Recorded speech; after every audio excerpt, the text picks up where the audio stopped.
presented by Maitri Express Music.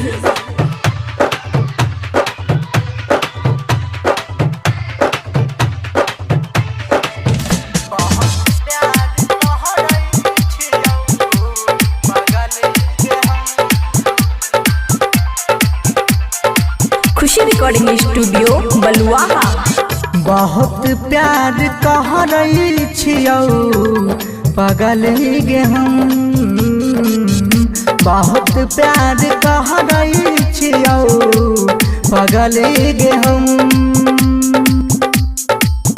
कि तोरा बिना मन नहीं, तोरा बिना मन नहीं लागे को छन। बहुत प्यार कह रही छियौ पागल गे हम, बहुत प्यार कह रही छियौ पागल गे हम। डीजे सुमित सतीश रईमा, सुमित सतीश रईमा, सुमित सतीश रईमा। बहुत प्यार कह रही छियौ पागल गे हम, बहुत प्यार कह रही छियौ।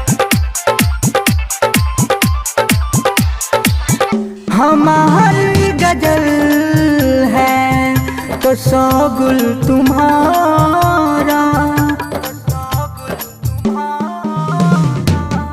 हमारी गजल है तो शोगुल तुम्हारा, तुम्हारे बिना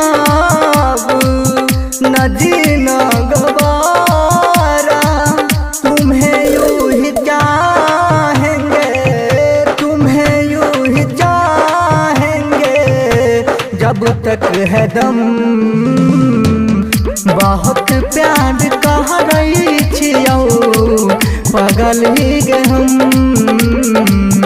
बहुत प्यार कह रही छियौ पागल गे हम। डीजे सुमित सतीश रईमा, सुमित सतीश रईमा, सुमित सतीश रईमा।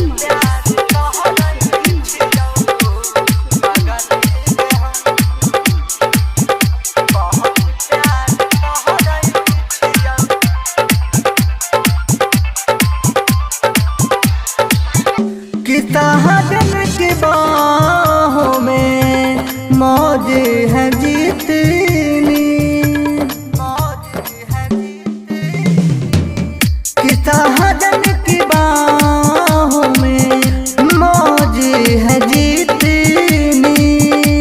हमको भी तुमसे मोहब्बत है उतनी, कि ये बेकरारी ना, कि ये बेकरारी ना अब होगी कम।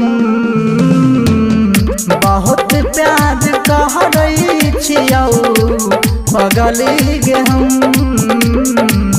बहुत प्यार कह रही छियौ पागल गे हम। खुशी रिकॉर्डिंग स्टूडियो बलुआहा।